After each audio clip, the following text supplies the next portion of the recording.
Hello young friends, doctor Ram Panjwani के लोकप्रिय Hindi channel Hindi सागर में आपका स्वागत है।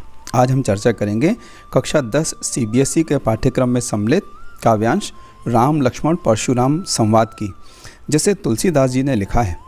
यह काव्यांश तुलसीदास द्वारा रचित विश्व प्रसिद्ध महाकाव्य श्री रामचरितमानस के बालकांड से लिया गया है। राजा जनक द्वारा अपनी पुत्री सीता के विवाह हेतु स्वयंवर का आयोजन किया जाता है। इस स्वयंवर में यह शर्त रखी जाती है कि जो कोई भी भगवान शिव के धनुष पर प्रत्यंचा चढ़ा देगा, उसके साथ सीता का विवाह कर दिया जाएगा। राजा जनक द्वारा आयोजित इस स्वयंवर में अनेक राजा पहुंचते हैं, किंतु कोई भी राजा अथवा राजकुमार उस धनुष पर प्रत्यंचा चढ़ाना तो बहुत दूर की बात है, उसे उठा भी नहीं पाता है। तब अपने गुरु विश्वामित्र से आज्ञा पाकर श्री राम भगवान शिव के धनुष पर प्रत्यंचा चढ़ाने का प्रयास करते हैं, किंतु इस प्रयास में शिव धनुष टूट जाता है। जब परशुराम को शिव धनुष के टूटने का समाचार मिलता है तो वे अत्यंत क्रोधित हो जाते हैं और राजा जनक की सभा में आकर शिव धनुष तोड़ने वाले को युद्ध के लिए ललकारते हैं।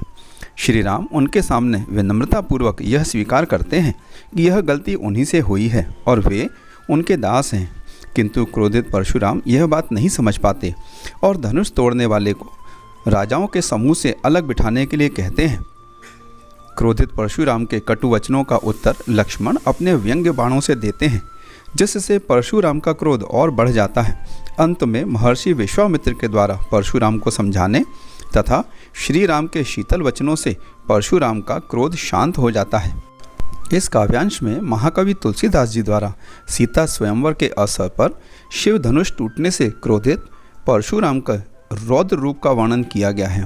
परशुराम को क्रोधित देखकर राम स्वयं को उनका दास कहकर विनम्र वाणी में कहते हैं, नाथ शंभु धनु भंजन हारा, होय केउ एक दास तुम्हारा, आये सुकाह कहिय किन मोही, सुन रे साय बोले मुनि को ही। श्री राम कहते हैं, हे नाथ, हे स्वामी, शिव जी के धनुष को तोड़ने वाला कोई आपका एक दास ही होगा। आपकी जो भी आज्ञा है मुझसे कहिए। यह सुनकर मुनि क्रोधित हो जाते हैं, वे चिढ़ जाते हैं और क्या बोलते हैं सेवक सो जो करे सेवकाई, अरे करनी करिय लराई, सुनहु राम जहि शिव धनु तोरा, सहस बाहु सम सोर पुमोरा, सो बिल गाऊ बिहाई समाजा, न तमारे जय हहीं सब राजा। अर्थात भगवान परशुराम कहते हैं, हे राम सुनो, जिसने भी शिव जी के धनुष को तोड़ा है वह राजा सहस्त्रबाहु के समान मेरा परम शत्रु है। वह इस समाज को अर्थात राजाओं के समूह को छोड़कर अलग हो जाए, नहीं तो यहाँ उपस्थित सारे राजा मारे जाएंगे।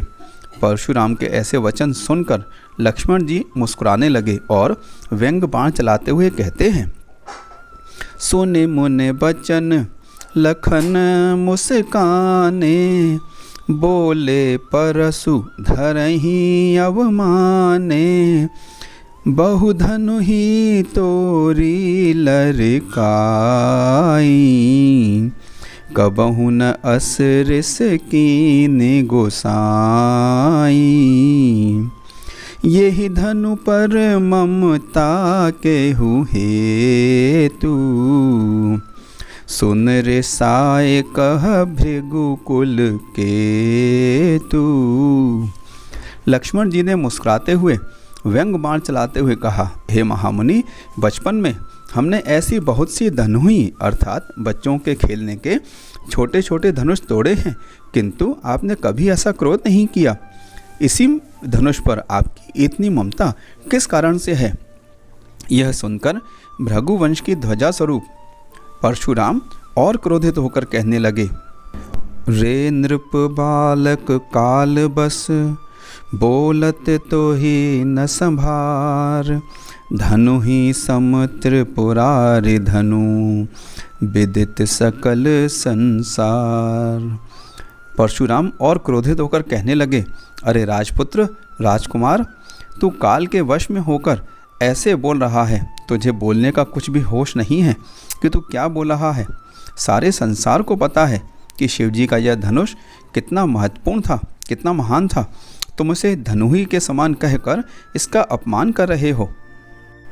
जब परशुराम ने इस धनुष को शिव का धनुष और बहुत महत्वपूर्ण धनुष बताया तो लक्ष्मण ने हंसते हुए देखिए क्या कहा।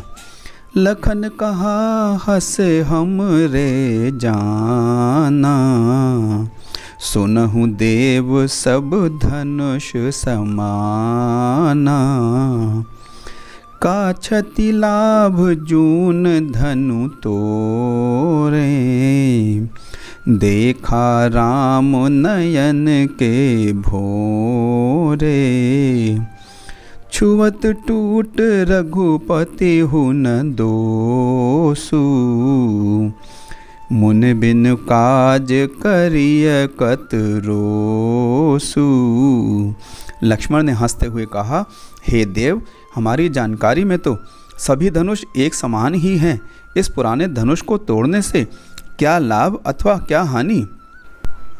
रामचंद्र ने तो इससे मात्र छुआ ही था, किंतु यह तो छूते ही टूट गया।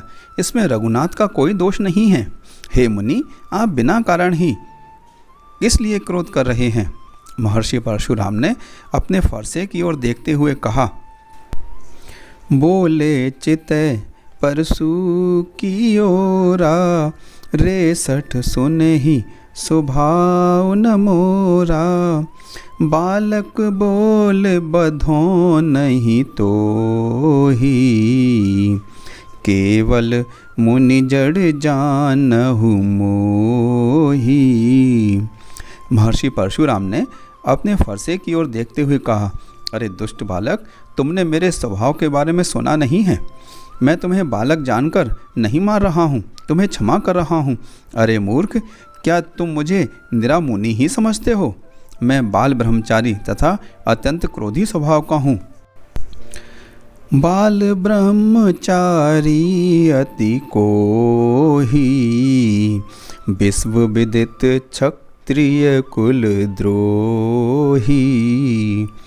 भुजबल भूमि भूप बिनु कीनी, विपुल बार मही देवन दीनी। सहस बाहु भुज छेदन हारा, परसु बिलोक महीप कुमारा। अरे मूर्ख बालक, मैं बाल ब्रह्मचारी तथा अत्यंत क्रोधी स्वभाव का हूँ। पूरे संसार को पता है कि मैं क्षत्रियों का शत्रु हूँ। मैंने अपनी भुजाओं के बल से अनेक बार पृथ्वी को राजाओं से रहित कर दिया है, अर्थात क्षत्रिय राजाओं को, बलशाली राजाओं को युद्ध भूमि में हराकर उन्हें मृत्युलोक पहुंचा दिया है तथा जीते हुए राज्य को ब्राह्मणों को दान में दे दिया है। हे राजकुमार, सहस्त्र बाहु की भुजाओं को काटने वाले मेरे इस भयानक फरसे को देख लो। मात पितहि जन सोच बस, करसी महिष किशोर।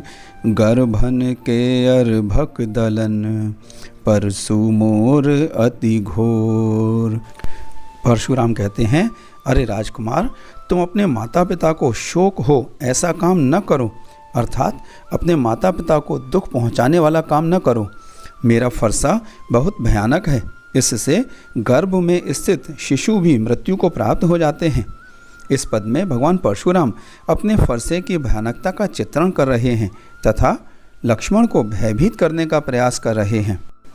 भगवान शिव परशुराम के गुरु हैं। भगवान शिव का धनुष टूटने के कारण परशुराम अत्यंत क्रोधित हैं और लक्ष्मण अपने व्यंग बाणों से उस अग्नि में, उनकी क्रोधाग्नि में और घी डालने का काम कर रहे हैं। इससे उनकी क्रोधाग्नि और बढ़ती जा रही है। देखिए लक्ष्मण क्या कहते हैं, बेहस लखनु बोले मृदु बानी, अहो मुनीस महाभट मानी, पुण्य पुण्य मोह देखाव कोठारू, चहत उड़ावन फूक पहारू, इहाँ कुम्हड़ बतियाँ को नाही, जेतर जनी देखी मर जाही। इस काव्यांश में परशुराम के कटु वचनों तथा बड़बोलेपन पर लक्ष्मण मुस्कुराने लगे और हंसकर कोमल वाणी में कहने लगे, मुनीश्वर, आप तो स्वयं को बड़ा भारी योद्धा समझते हैं, बार बार मुझे अपनी कुल्हाड़ी दिखा रहे हैं। आप तो फूंक मारकर पहाड़ को उड़ाना चाहते हैं। यहाँ भी कोई बहुत कमज़ोर निर्बल व्यक्ति नहीं है जो आपकी तर्जनी उंगली अर्थात अंगूठे के पास वाली उंगली को देखते ही मर जाएं। यहाँ पर लक्ष्मण के कहने का तात्पर्य यह है कि आप बहुत बलशाली हैं, महान योद्धा हैं, ये हमने स्वीकार कर लिया, किंतु हम भी कोई सामान्य प्राणी, सामान्य योद्धा नहीं हैं जो आपके गुणों का बखान सुनकर डर जाएंगे, भयभीत हो जाएंगे। लक्ष्मण आगे कहते हैं, देख कुठारु सरासर बाना, मैं कछु कहा सहित अभिमाना, भृगुसुत समझ जनेऊ बिलो की, जो कछु कहूँ सहो रिस रोकी। लक्ष्मण कहते हैं, आपने कुल्हाड़ी और धनुष बाण धारण कर रखा है, इसलिए ही मैंने आपको योद्धा समझकर आपसे कुछ कहा है, किंतु आप भृगुवंशी ऋषि हैं। आपका जनेऊ देखकर जो कुछ आप कह रहे हैं मैं उसे सहन कर लूँगा, क्योंकि आप ऋषि हैं, भृगुवंशी हैं। आपका जनेऊ देखकर और आपको ऋषि मानकर आप जो कुछ भी कहते हैं मैं अपना क्रोध रोककर उसे सहन कर लूँगा। लक्ष्मण आगे कहते हैं, सुर महेसुर हरिजन अरुगाई, हमरे कुल इन पर न सुराई, बधे पाप अपकीरत हारे, मारत हूँ पापरिय तुम्हारे, कोट कुल से सम बचन तुम्हारा, व्यर्थ धरहूँ धनुबान कुठारा। लक्ष्मण कहते हैं कि हमारे कुल में यह परंपरा है कि हम देवता, ब्राह्मण, भगवान के भक्त और गाय, इन चारों पर अपनी वीरता का प्रदर्शन नहीं करते हैं, इनके साथ युद्ध नहीं करते हैं। इनके साथ युद्ध हमारे कुल में नहीं किया जाता है, क्योंकि इन्हें मारने से पाप लगता है और इनके साथ अगर युद्ध में हार जाते हैं तो अपयश होता है, बदनामी होती है। आप जो भी कुछ मुझसे कहेंगे मैं उसे सहन कर लूँगा। अगर आप मुझे मारेंगे भी तो भी मैं आपके पैर ही पड़ूंगा। वैसे भी आपका एक एक वचन करोड़ों कुल्हाड़ों के समान है। धनुष और बाण तो आपने व्यर्थ में ही धारण कर रखा है, कुल्हाड़ा अर्थात परशु तो आपने व्यर्थ में ही धारण कर रखा है। लोग तो आपकी बातें सुनकर ही मृत्यु को प्राप्त हो जाएंगे। आपके धनुष और बाण को देखकर अगर मैंने कुछ अनुचित कहा हो तो हे महामुनि मुझे क्षमा कर दीजिए। क्या कहते हैं लक्ष्मण? कहते हैं, जो बिलो के अनुचित कहेऊँ क्षमहु महामुनि धीर, सुन सरोष भृगुवंश मणि बोले गिरा गंभीर। लक्ष्मण कहते हैं कि आपके पास धनुष बाण और कुल्हाड़े को देखकर अगर मैंने कुछ अनुचित कहा हो तो हे धैर्यवान महामुनि मुझे क्षमा कर दीजिएगा। लक्ष्मण के ऐसे व्यंग सुनकर भृगुवंशमणि परशुराम जी और क्रोधित हो गए और उन्होंने क्रोध के साथ गंभीर वाणी में कहा। लक्ष्मण परशुराम के साथ निरंतर बहस कर रहे हैं और उनकी बातों को सुनकर वापसी में उन पर व्यंग बाण चला रहे हैं। इसलिए इस बार परशुराम ने लक्ष्मण से न कहकर क्रोध के साथ गंभीर वाणी में उनके गुरु विश्वामित्र जी से कहा। इस अगले भाग का वर्णन मैं अगले वीडियो में करूंगा। मुझे पूर्ण विश्वास है कि यह काव्यांश आपके समझ में आ गया होगा और इसे पढ़कर समझकर आप बोर्ड के परीक्षा में अच्छे अंक प्राप्त करेंगे। मेरे चैनल को लाइक, शेयर और सब्सक्राइब ज़रूर कीजिएगा ताकि आपको अगला वीडियो भी मिल सके। और हाँ, कमेंट बॉक्स में कमेंट कर ज़रूर बताइएगा कि यह वीडियो आपको कैसा लगा।